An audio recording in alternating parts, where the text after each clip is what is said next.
وطر 3 پڑھتا ہوں، سورۃ الاعلیٰ ابھی یاد نہیں ہے تو ٹھیک ہے، یہ تو افضلیت ہے. پڑھ لیتا ہوں 2 کر کے ایک رکعت میں. اور سورۃ الاعلیٰ تو افضلیت ہے کہ پہلی رکعت میں سورۃ الاعلیٰ، دوسری میں قل یا ایھا الکافرون، تیسرے میں قل هو اللہ احد، اور اگر 5 ہیں تو چوتھی میں آپ قل اعوذ برب الفلق، قل اعوذ برب الناس، اس کو بھی آپ ایڈ کر لیں. ٹھیک ہے نا جی. مسئلہ جو ہے نا وہ نہیں ہے. اسی طریقے سے جو وطر کے بعد والی 2 رکھتے ہیں اس میں سنت کیا ہے؟ مسند احمد میں اذا زلزلت الارض زلزالہا، اور دوسری میں قل یا ایھا الکافرون. وہ کسی کو یاد نہیں، کوئی مسئلہ نہیں ہے. اس طرح صحیح بخاری میں آتا ہے کہ، اور صحیح مسلم میں کہ اما عائشہ رضی اللہ تعالیٰ عنہا و سلام اللہ علیہا کہتی ہیں کہ نبی علیہ السلام فجر کی جو 2 سنتیں تھیں نا، اس میں پہلی رکعت میں قل یا ایھا الکافرون، دوسری میں قل هو اللہ احد پڑھتے تھے. آپ اسی طریقے سے صحیح مسلم میں آتا ہے کہ آپ صلی اللہ علیہ وسلم جو طواف کے نوافل تھے ان میں بھی پہلی میں قل یا ایھا الکافرون پڑھتے تھے، دوسری میں قل هو اللہ احد. کیوں؟ پورا دین ہے اس کے اندر. لا الہ قل یا ایھا الکافرون میں ہے، اور الا اللہ سورہ اخلاص میں ہے.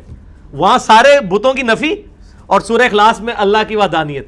تو توحید کا یہ بیسیکلی نمونہ ہوتا تھا. تو اس لیے جتنی سنتیں ہیں نا، اس میں افضل ہے کہ آپ ہر سنت میں، چاہے وہ زور کی 4 سنتے ہیں وہ بھی 2 کر کے پڑھیں تو افضل ہے.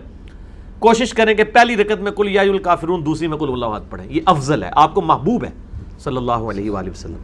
ابھی دعائے قنوت یاد نہیں تو کیا 3 دفعہ سورہ نہیں، اخلاص سورہ اخلاص کا تو تعلق دیکھیں. یہ لوگ اکثر سوال بھی پوچھتے ہیں، ان سے پوچھیں میرے بھائیو، سورہ اخلاص دعا تو نہیں ہے.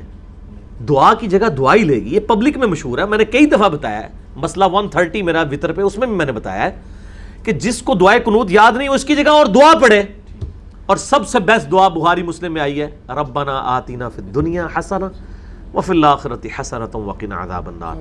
بخاری اور مسلم میں موجود ہے. انس بن مالک کہتے ہیں کہ نبی علیہ السلام کوئی اور دعائیں مانگے نہ مانگے، یہ دعا ضرور مانگا کرتے تھے نماز کے بعد. نماز میں تشہد میں بھی مانگ سکتے ہیں. جو آپ کا یہ قنوت وطر میں دعائے قنوت یاد نہیں ہے، آپ یہ دعا پڑھیں. اور دعائے قنوت بہتر ہے کہ اس کو یاد کریں. دعائے قنوت اگر کسی کو یاد نہیں تو اس کا یہ مطلب نہیں کہ اس کے وطر نہیں ہوں گے. وہ ایک موقع ہے دعا کرنے کا. اور دعائے قنوت کے بعد دروشی بھی پڑھنا ہوتا ہے. ٹھیک ہے نا. دعائے قنوت کے بعد دروشی پڑھنا بھی سنت ہے. نماز جنازہ میں بھی دروشی سنت ہے، عام نماز میں بھی، اور وطر میں دعائے قنوت کے بعد. تو آپ دروشی بھی پڑھیں اور ربنا آتنا فی الدنیا پڑھ لیں، ربی اجعلنی پڑھ لیں، کوئی سی دعا پڑھ لیں.